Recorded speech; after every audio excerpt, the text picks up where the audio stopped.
we're now continuing our dive into the math tools of your MyndShare application that comes with your interactive flat panel.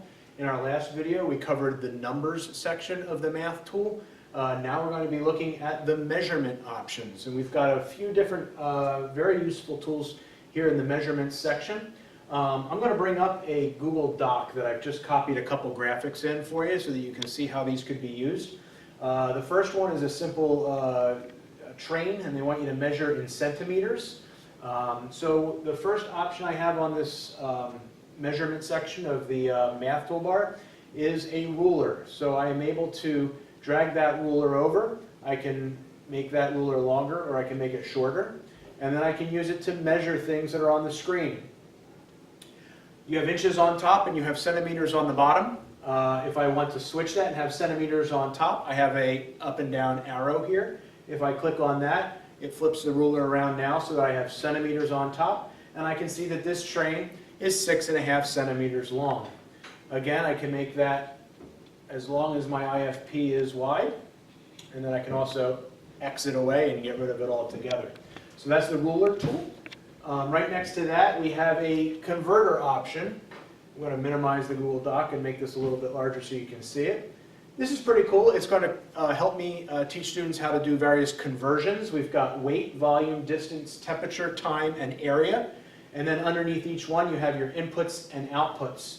So for example, if I want to convert, and you're going to have to excuse me, I'm going to go type in on my computer. If I want to convert 5 grams to kilograms, you can see here at the bottom, it then puts 5g equals how many kilograms.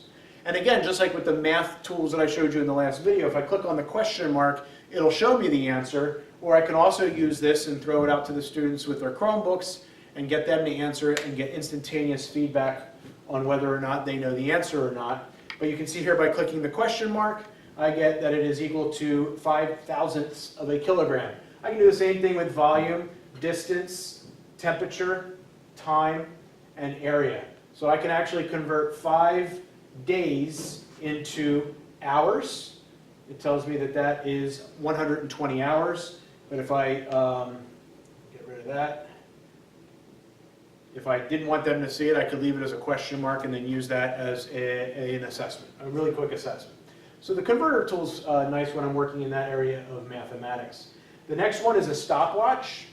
The stopwatch allows me to do various things. I can do a countdown, I can do a timer, and I can do split times, and I can reset, and then I just hit the, let me go to timer, and I can set how much time I want to do on this countdown. I can hit reset, and I can do split times as well.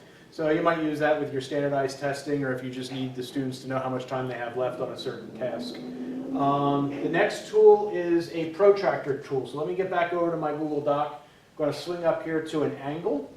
The protractor tool will allow me to measure angles up on my interactive flat panel. I can rotate the protractor. I can make that protractor larger if I want to. Let's see if I can do that. There we go. So that I can measure it as exactly as I can. And then what I can do also is I can drag my red line over so that I can then show students what the measurement is. This one particularly is 44. If I want to know what the supplemental angle is, I can click on this one. It tells me it's 136. And again, it gives me the option to throw that out to the students for their responses through their Chromebooks. So that's a pretty neat tool as well. That is your protractor tool. Next one up is a compass. Let's get to a blank page in my Google Doc. The compass tool allows me, I can choose what centimeter I want, how many centimeters I want the radius of this circle to be. I click on the pencil and I just start dragging it down, and it will draw a circle for me with the radius that I have set. I can change that radius between centimeters, millimeters, inches, meters, feet, kilometers, and miles if I wanted to. And I can just type in that radius, or I can use the arrow keys. So if I want that circle to be inside of another one, and then I just click down and I drag around, and you can see that circle is inside of the larger circle. And then when I'm ready to get rid of those, again, as I always do, click and drag it down to my trash can. Next one up is the scientific calculator. I'm not going to explain this too much because you're all pretty much familiar with this. It's a lot like the standard calculator, except it's scientific. The next tool up is a clock. This both has analog and digital, so I can click on the hands and I can drag it around and ask students what time it is. I can also click on the digital icon over on the right here, and you can see it took my analog time and it turned it into the digital format. I can also do it the other way around. If I wanted to, I could change the digital time. Let's say I want to make it, 10. We'll go with that. There we go, 10:35.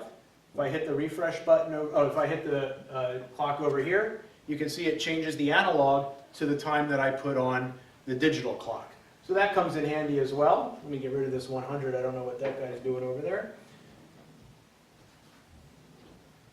All right, and the last one here is a tape measure. I don't see much use for this one. The ruler seems to be much more useful. But what I can do is with the tape measure, I can drag and measure things out, and it puts the total distance up on the screen here. Let me make that larger so that you can see it. One area you might use this in is if you have a map up here and you're drawing something, you're measuring something to scale. I can see that if I go from point A to point B, it's 4.5 centimeters. So then I can do my conversion and find out 4.5 centimeters is how many miles. So I think that the tape measure tool could be useful for maps and measurements. Otherwise, it's just kind of fun to play with. So that is the next set of tools on our math toolbar in MyndShare, and that all comes under the measurement tool section of the math toolbar.